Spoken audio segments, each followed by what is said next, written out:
25/2/2024 ಮಧ್ಯಾಹ್ನ ಸುಮಾರು 2 ಗಂಟೆಗೆ ಸಮಯದಲ್ಲಿ KGFನ ಬಂಗಾರದ ವ್ಯಾಪಾರಿ ಗೌತಮ್ ಚಂದ್ ಎನ್ನುವರು ಅವರು ಬಂಗಾರದ ವ್ಯಾಪಾರವನ್ನು ಮಾಡ್ತಾರೆ ಮತ್ತು ಬೇರೆ ಜ್ಯುವೆಲ್ಲರ್ಸ್ ಕಡೆಯಿಂದ ಆರ್ಡರ್ ತಗೊಂಡು ಅವ್ರಿಗೂ ಸಹಿತ ಇದನ್ನು ಬಂಗಾರದ ಆಭರಣಗಳನ್ನು ಅವರು ಸರಬರಾಜು ಮಾಡೋ ಕೆಲಸ ಮಾಡ್ತಾರೆ. ಆ ದಿನ ಅವರು ಎಂದಿನಂತೆ KGFನಿಂದ ಹೊರಟು ಬಂಗಾರಪೇಟೆಗೆ ಬಂದು ಬಂಗಾರಪೇಟೆಯಲ್ಲಿ ಕೆಲವು ಜ್ಯುವೆಲ್ಲರೀಸ್ ಅವರಿಗೆ ಬಂಗಾರದ ಸರಗಳನ್ನು ಅಥವಾ ಅವ್ರಿಗೇನು ಆರ್ಡರ್ ಮಾಡಿರ್ತಾರೆ ಅದನ್ನು ಕೊಡುವ ಕೆಲಸ ಮಾಡಲಿಕ್ಕೆ ಅವರು ಬಂದಿರ್ತಾರೆ. 1-2 ಅಂಗಡಿಗೆ ಕೊಟ್ಬಿಟ್ಟು ಕೆಲವೊಂದು ಪೇಮೆಂಟನ್ನು ತೊಗೊಂಡು ಮತ್ತು ಅವರ ಬಂಗಾರದ ಚೀಲನ ಅವರ ಸ್ಕೂಟರ್ನ ಮುಂಭಾಗ ಇಟ್ಕೊಂಡಿರ್ತಾರೆ. ಬಸ್ ಸ್ಟ್ಯಾಂಡ್ ಹತ್ರ ಅಲ್ಲಿ ಒಂದು ಓಲ್ಡ್ ಬಸ್ ಸ್ಟ್ಯಾಂಡ್ ಸರ್ಕಲ್ ಅಂತ ಬರುತ್ತೆ ಬಂಗಾರಪೇಟೆ ಟೌನಲ್ಲಿ. ಅಲ್ಲಿ ಅವರು ಗಾಡಿಯನ್ನು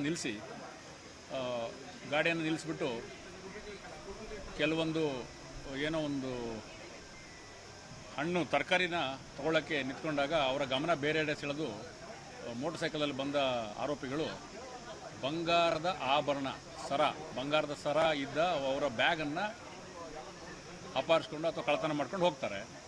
ಅದರ ಸಲುವಾಗಿ ಬಂಗಾರಪೇಟೆ ಪೊಲೀಸ್ ಠಾಣೆಯಲ್ಲಿ ಒಂದು ಗಮನ ಬೇರೆಯವರಿಗೆ ಸೆಳೆದು ಮತ್ತು ಕಳ್ಳತನ ಪ್ರಕರಣ ದಾಖಲಾಗಿರುತ್ತೆ. ಆ ದಿನ ಕಳ್ಳತನವಾದ ಬಂಗಾರದ ಆಭರಣಗಳ ಮೊತ್ತ ಸುಮಾರು 1,40,00,000 ರೂಪಾಯಿದು ಆಗಿರ್ತದೆ. ಇದರಲ್ಲಿ ತನಿಖೆಯನ್ನು ಕೈಗೊಂಡಂಥ ಬಂಗಾರಪೇಟೆ ಪೊಲೀಸ್ ಇನ್ಸ್ಪೆಕ್ಟರ್ ನಂಜಪ್ಪ ಅವರು DSP ಪಾಂಡುರಂಗ್ ಅವರ ಮಾರ್ಗದರ್ಶನದಲ್ಲಿ ತಾಂತ್ರಿಕ ಮಾಹಿತಿಯನ್ನು ಕಲೆ ಹಾಕಿ ಇದರಲ್ಲಿ ಆರೋಪಿತರು ಪ್ರಕರಣ ಜರುಗಿದ ನಂತರ ಆಂಧ್ರ ಪ್ರದೇಶ ಕಡೆಯವರು ಅಂತ ಗೊತ್ತಾಗಿದೆ ಅಂತ ಒಂದು ತನಿಖೆಯ ಮೇರೆಗೆ ತಿಳಿದು ಬಂದ ಕಾರಣ ಆಂಧ್ರ ಪ್ರದೇಶ ಮತ್ತು ಒರಿಸ್ಸಾ ರಾಜ್ಯಗಳಿಗೆ ತನಿಖೆಯಲ್ಲಿ ಹೋಗಿ ಒಟ್ಟು ಆಂಧ್ರ ಪ್ರದೇಶದ 3 ಜನ ಆರೋಪಿತರನ್ನು, ಒರಿಸ್ಸಾದವರ 2 ಆರೋಪಿತರನ್ನು ಬಂಧಿಸಿ 1 kg 408 ಗ್ರಾಂ ಚಿನ್ನದ ಸರಗಳನ್ನು ಮತ್ತು ಬ್ರಾಸ್ಲೆಟ್ಗಳನ್ನು ವಶಪಡಿಸಿಕೊಂಡಿರ್ತಾರೆ. ಮತ್ತು ಕೃತ್ಯಕ್ಕೆ ಬಳಸಿದ 2 ಮೋಟರ್ ಸೈಕಲ್ಗಳು ಮತ್ತು ಮೊಬೈಲ್ ಫೋನ್ಗಳನ್ನು ಸಹ ವಶಪಡಿಸಿಕೊಂಡಿರ್ತಾರೆ.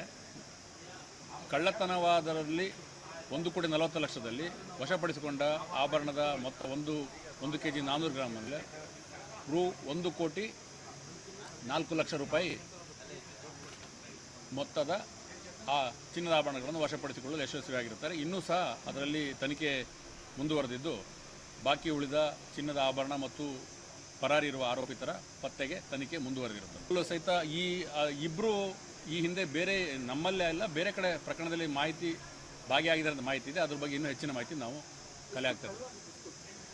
ಆಲ್ಮೋಸ್ಟ್ ಅವರು ಕಳುವಾಗಿದ್ದು 1,40,00,000 ಮೌಲ್ಯದ ಆಲ್ಮೋಸ್ಟ್ 2 kg ಮೇಲ್ಪಟ್ಟು ಆಗಿದೆ, ಕಳ್ಳತನ ಆಗಿದೆ.